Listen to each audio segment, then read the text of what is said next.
Para finalizar, um exemplo de osmose. Preste bem atenção. Devido ao sol, acontece com as folhas de alface. Elas murcham para a solução temperado meio externo. Só para lembrar que não anula a explicação, viu? Não anula essa explicação. Porque na aula do professor Wesley tem muita mais orientação. Voltamos, professor. Agora nós iremos fazer a situação, né, os experimentos para mostrar. Como vocês podem ver aqui, nós temos 2 copos aqui em minha frente. A água está muito quente, uma temperatura muito alta, ambos os copos. Primeiro a gente vai fazer o experimento da tonoscopia.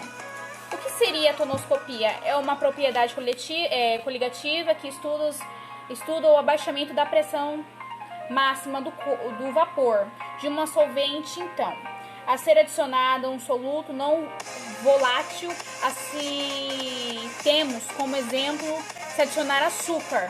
Então nós temos uma colher aqui limpa. Vamos pegar açúcar, tá vendo que tá quente, tá cheio de gotículas de água na lateral do copo.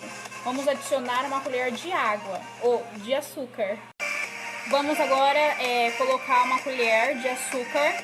Tá vendo que ele está quente, tá saindo até vapor de água quente em cima. Aqui em volta do copo tá cheio de gotículas de água. Vamos colocar açúcar, ó. Bom, já misturamos o açúcar com a água quente e nós podemos observar que aqui no copo, as gotículas de água que estava na lateral do copo, elas saíram. Quando adicionamos o açúcar, parece que a água teve a situação de que ela deu uma esfriadinha, não estava tão quente como antes. Mas quando nós misturamos água no açúcar, ela já não está na situação que nós encontramos. Por quê? A pressão exercida por essa molécula na parede é denominada pela pressão máxima de vapor. A partir disso, inicia-se o equilíbrio dinâmico para cada molécula de água que passa por um estado de vapor, um estado mais líquido. Foi de acordo, né? Nosso querido Google informou a gente.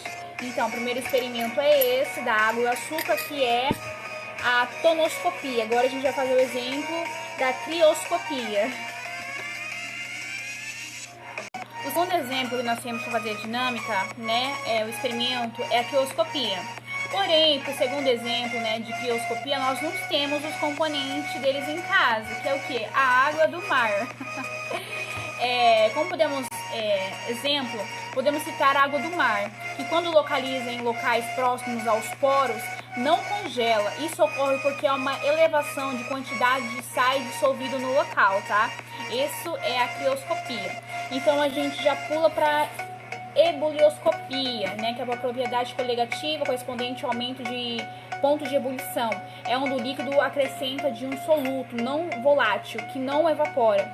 Isso como se as partículas do soluto se sugerem a partículas de solvente, discutindo sua passagem ao estado gasoso, né? O exemplo que nós temos de ebulioscopia, que nós podemos citar, é um exemplo muito interessante. Esses exemplos, vamos de ebulioscopia. Um exemplo da ebulioscopia surge no preparo de um café, quando adicionamos o açúcar na água que estava prestes a entrar em ebulição. Os cristais de açúcar, antes de serem dissolvidos pelo aquecimento, discutem as partículas que retraem os pontos de ebulição na água, ou seja, o líquido vai demorar aos poucos a entrar em ebulição. Então tá, vamos misturar, né, o nosso componente na água. A gente tem a preparo do café, vamos misturar aqui. Ó, a parte suada sumiu, não está mais presente na parte de cima, ó. Como vocês podem ver, misturei. Tá vendo que tá cheia aqui na lateral, tá uma água muito quente, tá cheio de cristais de água bem em cima, na partícula de cima aqui, ó, do copo.